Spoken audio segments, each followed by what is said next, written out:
परम सत्कार योग गुरु प्यारी सात संगत जी, राधा स्वामी जी। गुरु प्यारी सात संगत जी, मनुष्य जन्म हमें केवल परमात्मा की प्राप्ति के लिए मिला है।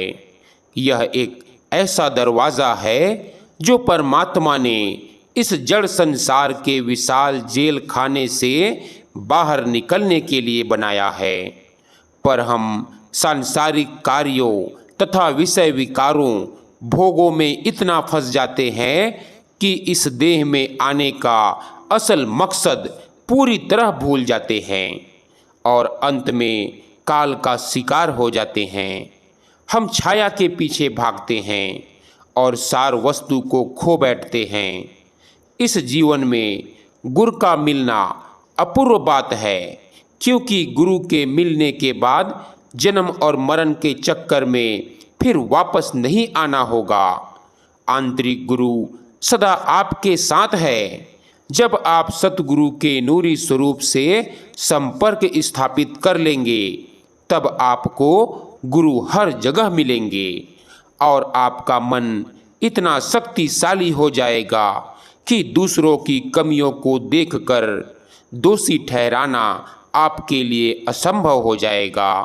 संतों को उनके सेवक अपने बच्चों से भी प्यारे होते हैं। बच्चे तो उनके सांसारिक धन दौलत के हकदार हैं, लेकिन शिष्य और सेवक उनकी रूहानी दौलत के हकदार होते हैं। परमात्मा सब देख रहा है, आपकी प्रार्थना, आपका संघर्ष, आपकी तकलीफ, आपका समय और कर्म भी। इसीलिए अपने प्रभु पर हर समय विश्वास बनाए रखें। सो गुरु प्यारी सात संगत जी, आज का यह सत्संग परम संत तुलसी साहिब की वाणी में से होने जा रहा है। सत्संग वीडियो आरंभ करने से पहले हर बार की तरह आप जी से छोटी सी विनती की जाती है कि सत्संग को ध्यानपूर्वक एकांत भाव से और पूरा सुने जी। और जो भी भाई बहन चैनल पर नए हैं तो कृपया चैनल को सब्सक्राइब करके बेल नोटिफिकेशन को ऑल पर जरूर दबाएं जी। सो गुरु प्यारी सात संगत जी, आइए अपने अपने संत सदगुरु को याद करके आज का यह सत्संग वीडियो आरंभ करते हैं। सत्संग के वचन। संत जीव की विपत्ति छुड़ावे, कर्मी जीव जगत को चावे। आप जी फरमाते हैं कि जब इंसान मरता है तो उसकी रूह किस तरह निकलती है, और जो रूहें सतगुरु की शरण में आ जाए, सतगुरु उसकी संभाल कैसे करते हैं। कहते हैं कि जब काल को किसी के प्राण लेने होते हैं तो वो उस जीव को इतनी बुरी तरह से तड़पाता है। वो बोलना तो सब चाहता है, लेकिन काल उसकी जीभ पर आकर बैठ जाता है। वो चाहकर भी कुछ नहीं बोल पाता। फिर उस जीव को एहसास होता है कि काश मैं भी गुरु भक्ति कर लेता। फिर उसे 84 लाख योनियों में भटकना पड़ता है। ये पक्का नहीं है कि उसको इंसान का ही जामा मिलेगा। क्या पता पशु पक्षी जानवर पेड़ पौधे, मतलब किसी भी योनि में जन्म लेकर फिर से काल की दुनिया में पीसना पड़े। काल के आगे किसी की सिफारिश नहीं चलती। जो जैसा कर्म करेगा उसको वैसा ही फल भोगना पड़ेगा। अच्छे कर्म करने से काल के जाल से छुटकारा नहीं मिल सकता, उसको फिर से जन्म लेना ही पड़ेगा। चाहे आप कितना भी दान पुण्य कर लो, कितने भी देवी देवताओं की भक्ति में लगे रहो, फिर भी काल के जाल से नहीं बच सकते, क्योंकि सब काल के दायरे में हैं। उनको भी कर्मों का हिसाब देना पड़ेगा और उनकी भी जन्म मरण के चक्कर काटने पड़ेंगे। इसीलिए तो कहते हैं कि भाई अगर काल के जाल से बचना है तो सब कुछ गुरु के ऊपर छोड़ दो और जो हुक्म गुरु देता है उस पर अमल करो। बस गुरु का प्यारा ही काल के जाल से मुक्त हो सकता है। यहीं तुलसी साहिब हमें समझाना चाहते हैं कि बड़ी अचरज रीत है कि संत तो इसको 84 के जेल खाने से निकालकर इसके अपने देश पहुंचाना चाहते हैं, जहां ना जन्म है ना मरण, ना दुख है ना सुख, ना मौत है ना पैदाइश। वे इसके दुखों की निवृत्ति करना चाहते हैं, लेकिन यह जीव फंसना चाहता है। कोई दुनियावी दौलत मांगता है, कोई पुत्र मांगता है, कोई बेटी मांगता है, कोई कुछ मांगता है तो कोई कुछ। पंजाबी में एक आम कहावत है, कुत्ता राज बहा लिए फिर चक्की चट्टे। अगर कुत्ते को राज दे दिया जाए फिर भी वह चक्की को चाटने जाता है। वह कहता है कि जो स्वाद चक्की को चाटने में है वह राज करने में नहीं। इसी तरह संत तो जीव को सचखंड पहुंचाना चाहते हैं, लेकिन यह मुड़ मुड़ कर काल के देश में फंसना चाहता है। तुलसी साहिब समझाते हैं कि संत तो जीव को निकालने के लिए आते हैं, लेकिन यह बार बार फंसता जाता है, जिसका नतीजा क्या होता है कि जन्म मरण में आना पड़ता है, कुत्ते बिल्ले सूअर आदि बनना पड़ता है। मतलब कि यह जब जीव मरता है उसकी क्या हालत होती है। कहते हैं सुन, 84 में जाकर जीवों की जो हालत होती है उसका मैं बयान कर रहा हूँ। जब रूह शरीर से निकलती है जो हालत उस वक़्त होती है हम तुझे बताते हैं। जब मौत का वक्त आता है रूह सिमटती है, पहले हाथ पैर ठंडा होते हैं, नब्ज बंद हो जाती है, आहिस्ता आहिस्ता सारा शरीर ठंडा हो जाता है और रूह सिमट कर आँखों के पीछे चली जाती है। यह उस वक़्त का जिक्र है जिस तरह जब दिन चढ़ता है तो जानवर अपना अपना चारा चरने चले जाते हैं और जब शाम होती है तो अपने अपने घर वापस आ जाते हैं।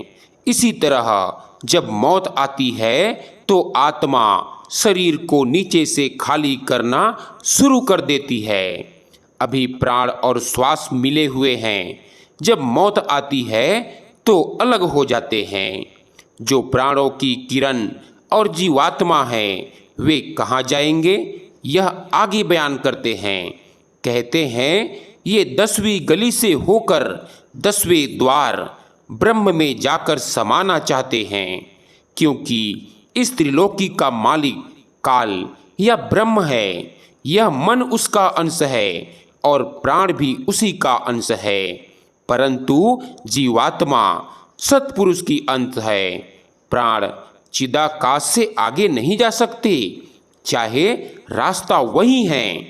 कहते हैं जीवात्मा की किरण ब्रह्म से उतरकर सहस्रदल कवल में आई, सहस्रदल कवल में उतरकर नाभि में आई, नाभि से आगे यह सारा संसार बना है। फरमाते हैं कि उस आत्मा की किरण जब पांचों प्राणों पर पड़ी तो 5 तत्व पैदा हो गए, हवा, मिट्टी, आग, पानी और आकाश। अगर यह आपको देखना हो तो पानी की बाल्टी भरकर देख सकते हैं, उसके द्वारा बड़ी अच्छी तरह समझ में आ सकता है। जो मन है यह न जड़ है न चेतन, बल्कि जड़ चेतन के बीच की कड़ी है। यह जो जौहर, यह आत्मा की किरण है, यह मस्तिष्क के नीचे के रास्ते से उतरकर आँखों के बीच में आई, आँखों से उतरकर नाभि में आई और नाभि से उतरकर सारे शरीर में फैल गई। अब जिस मार्ग से यह आई है उसी मार्ग से जाना है। डॉक्टरों का संबंध मटीरियल यानी जड़ शरीर के साथ है और आत्मा मटेरियल नहीं है। जिस तरह जल में सूर्य का प्रतिबिंब या अक्स पड़ता है, इसी तरह आत्मा की किरण नाभि में आई और फिर सारे शरीर में फैल गई। जिस तरह सूर्य की किरण जमीन से टकराकर धूप बनती है, इसी तरह वह किरण नाभि से टकराकर शरीर के रोम रोम में फैल जाती है। जब रूह रोम रोम में आ गई तो आदमी उठकर काम काज करने लग जाता है। अब तुलसी साहिब समझाते हैं कि जिन्होंने रूहानी मंडलों की सैर की, 9 दरवाजे छोड़कर ऊपर गए, वे जानते हैं कि ऊपर कैसे जाते हैं और ऊपर से कैसे वापस आते हैं। तुलसी साहिब कहते हैं कि हम उनका कहना मानने को तैयार हैं जो अंदर गए। जो अंदर नहीं गए उनका कहना मानने को तैयार नहीं। जिसकी अंदर की आंख नहीं खुली, जिसके अंदर रोशनी नहीं हुई, वह रूह रूहानी मंडलों पर नहीं गई। समझो वह अंदर नहीं जाता। जो अंदर नहीं गया वह किस तरह अंदर की पूरी पूरी तस्वीर खींच सकता है। तुलसी साहिब कहते हैं कि यह जो मैं कह रहा हूँ अंदर की बात है भाई। जिन साधुओं ने साधना करके अंदर पर्दा खोल लिया, वे कहेंगे कि तू ठीक कहता है। जो अंदर नहीं गए वे नहीं मानेंगे। अब कहते हैं कि जब प्राण शरीर में से निकलते हैं उस वक़्त की कहानी आगे संत बताते हैं। कहते हैं जो अंदर का असल है हम उसकी मिसाल यानी नकल बनाकर बताते हैं। जिस तरह बच्चा पतंग उड़ाता है, जैसे जैसे बच्चा डोर छोड़ता जाता है पतंग ऊपर चढ़ती जाती है। जितनी डोर होती है वह सारी छोड़ देता है। जब फिर वह चाहता है डोर खींचता है तब पतंग नीचे आ जाती है। इसी तरह अभ्यास करने से जब चाहो रूह ऊपर चली जाती है, जब चाहो नीचे आ जाती है। रूह पैरों से इकट्ठी होकर नाभि में आ जाती है, फिर नाभि से उठकर तालू के जरिए आँखों के ऊपर आ गई। इस शरीर के 4 हिस्से हैं, पिंड, अंड, ब्रह्मांड और सचखंड। अब रूह, पिंड, भाव पैरों से लेकर तालू तक का शरीर छोड़कर अंड और ब्रह्मांड में से गुजरती हुई सचखंड में आ गई। जब रूह सिमटती है तो साथ ही प्राण सिमटते हैं। जब कोई घर छोड़ता है तो उस घर के, जिस घर में कोई पेड़ हो, पक्षी भी अपना डेरा उठा लेते हैं। तुलसी साहिब कहते हैं कि अंदर आंखों के पीछे 2 रास्ते हैं। दाहिनी ओर संतों का है और बाईं ओर काल का है। वह कान के रास्ते दाखिल होता है। अंदर एक जगह है जहां आकर रूह रुक जाती है। काल वहां पहुंचकर रूह को संभालता है। आंखें, कान, नाक और मुंह के सुराख अंदर सभी जुड़े हुए हैं, यह डॉक्टर भी जानते हैं। बाईं ओर काल है, दाहिनी ओर सतगुरु है। जब काल संतों की रूहों को ले जाना चाहता है तो संत क्या करते हैं यह आगे बताते हैं।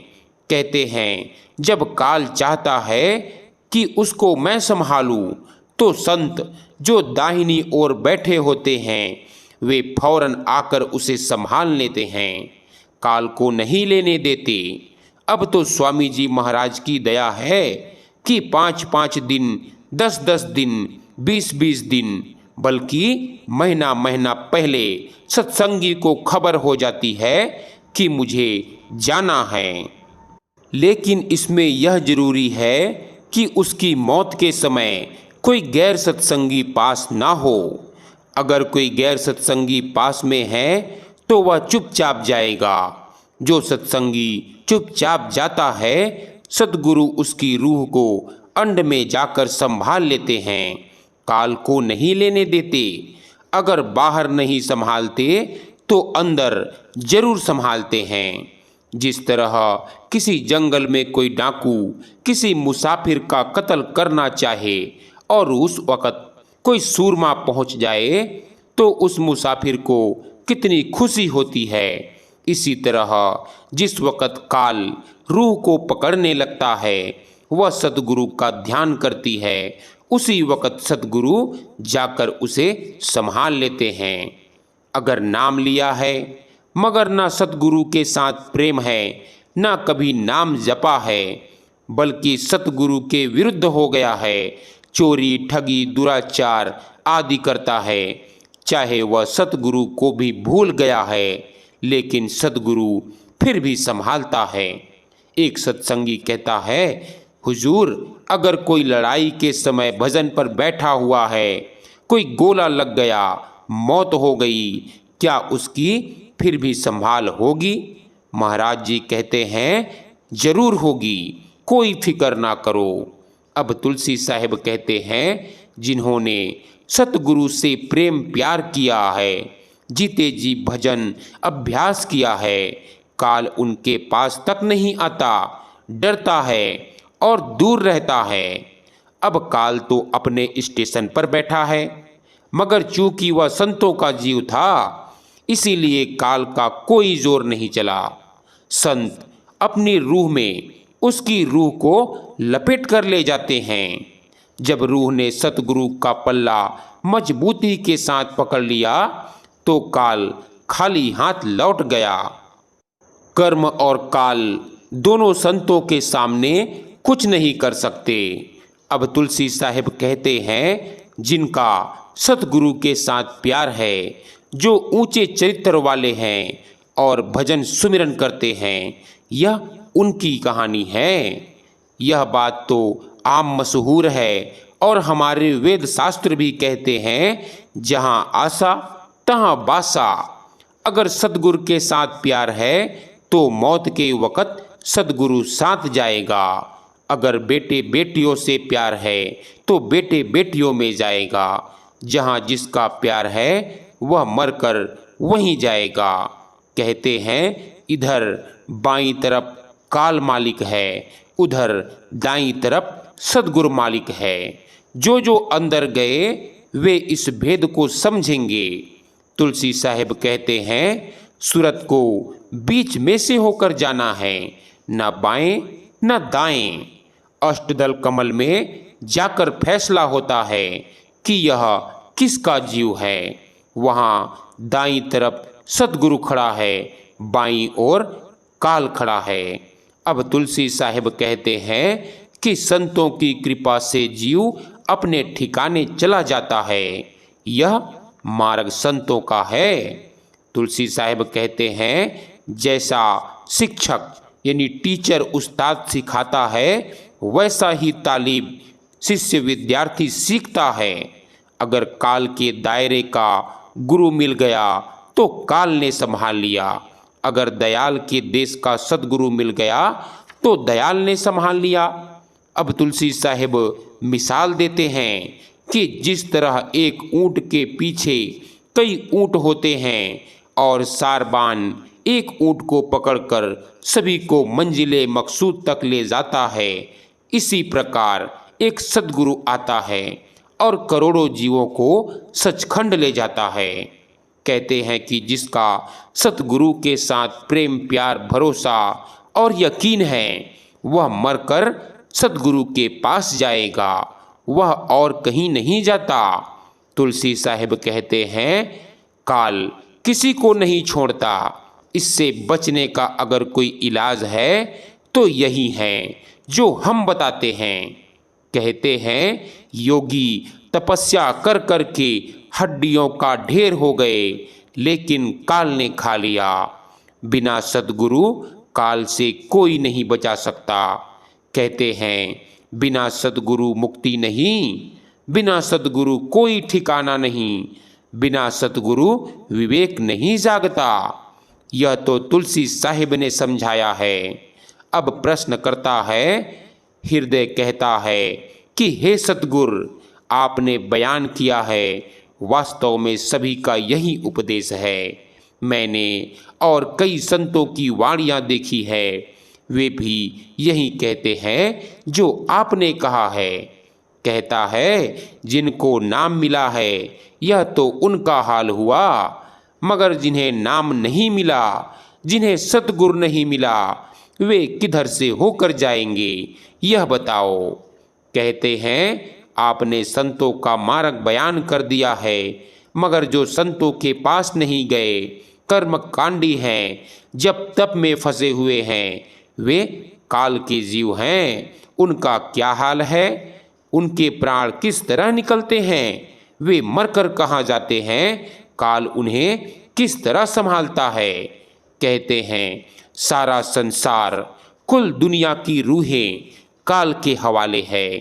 वह मौत के वक़्त किस तरह उन्हें अपने द्वारा ले जाता है और रूहों के साथ क्या करता है।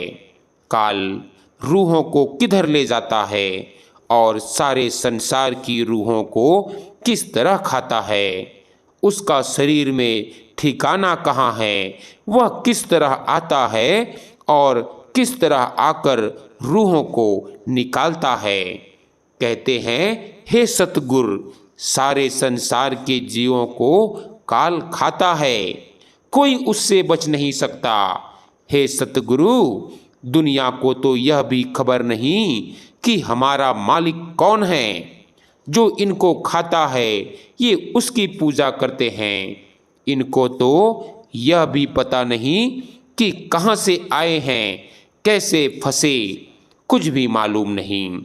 शिष्य कहता है इस आत्मा पर 5 तत्व का तन मन का पिंजरा लगा हुआ है और इसके अंदर आत्मा कैद है। इस जेल खाने में करोड़ों जन्म पाए, कभी कुत्ते, कभी बिल्ले, कभी सूअर, कभी घास, कभी फूस। शिष्य कहता है हे सतगुरु, यह बड़ा धोखा है, आप खोल कर बताइए यह इंतजाम किस प्रकार है, इसका क्या राज है। हे सतगुरु, मैं मूर्ख हूँ, आपके चरणों में आ गया हूँ, मुझे अच्छी तरह खोल कर समझाओ। जो आप कहेंगे मेरा उस पर यकीन और भरोसा है, क्योंकि मेरा आपके चरणों के साथ प्रेम और प्यार है। हे सतगुरु, मुझ में ना ज्ञान है ना विवेक, मैं तो केवल आपके चरणों पर कुर्बान होना चाहता हूँ। कृपा करके जो मेरे चित्त की शंका है, यानी जो मेरे दिल का सवाल है, उसे निवृत्त कर दो।